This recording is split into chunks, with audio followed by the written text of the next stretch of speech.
Object पे एक से ज़्यादा फोर्स लगता है उसका इलेक्ट्रिक सम जो आता है उसे ही रिजल्टेंट फोर्स कहते हैं। जैसे कि इस पिक्चर में हम देख सकते हैं। फिर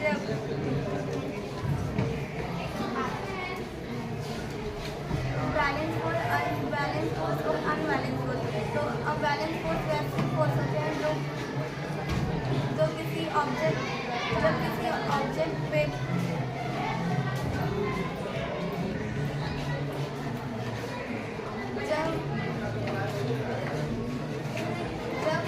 ऑब्जेक्ट पे रिजल्टेंट फोर्स लगता है और उसका ऑब्जेक्टिव फ्रॉम जीरो आए तो उसे बैलेंस फोर्स कहते हैं, वो बैलेंस हो जाता है। अनबैलेंस फोर्स वैसे फोर्स जिसका रिजल्टेंट फोर्स जीरो ना आए, जैसे कि पिक्चर में हमने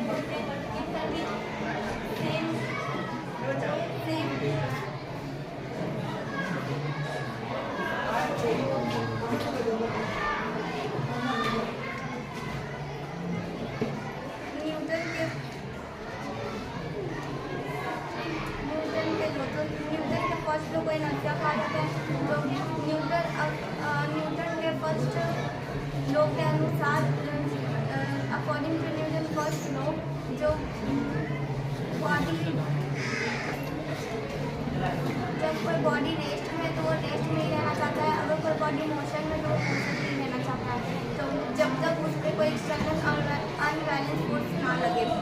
तो एग्जाम्पल है जैसे कि अगर हम एक गिलास लेते हैं उसके ऊपर पेपर और उसके ऊपर कॉइन रखते हैं, तो जब हम पेपर को खींचते तो पेपर मोशन में आता है, लेकिन वो जो कॉइन है वो रेस्ट में रहता है, इसलिए वो नीचे चला जाता है। अगर उसके कैरम बोर्ड का एग्जाम्पल लेते हैं तो कैरम बोर्ड में जो कॉइन है तो उसके हम नीचे वाले को ठीक करते हैं, नीचे वाले कॉइन को ठीक करते हैं, तो इसलिए वो नीचे वाला कॉइन बस मोशन वाले पार्टिकल नीचे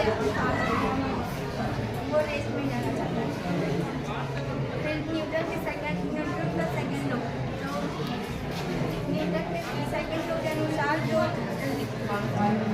जिस रेट से मोमेंटम चेंज हो रहा है उसी के डायरेक्टली प्रोपोर्शनल फोर्स अप्लाई। इसका कुछ एग्जाम्पल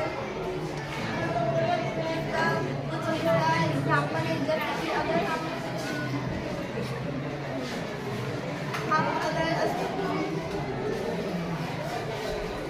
एग्जाम्पल है, जैसे कि अगर हम किसी सैंडी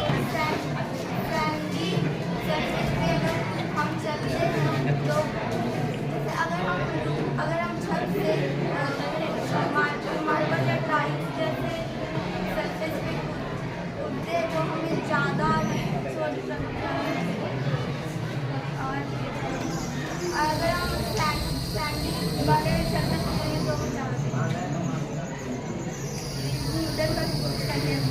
न्यूटन के थर्ड लॉ के अनुसार जैसे अगर हम किसी ऑब्जेक्ट पे जितना फोर्स हम लगाते हैं उतना ही फोर्स अपोजिट फोर्स वो ऑब्जेक्ट भी लगाता है।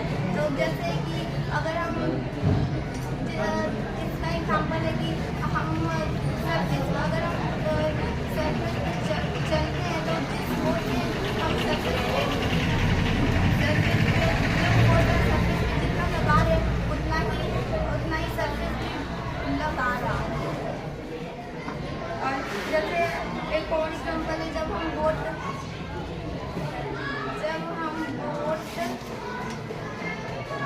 जब हम नाव से हम चलते हैं तो जैसे कि अगर हम गन चलाते हैं तो उसका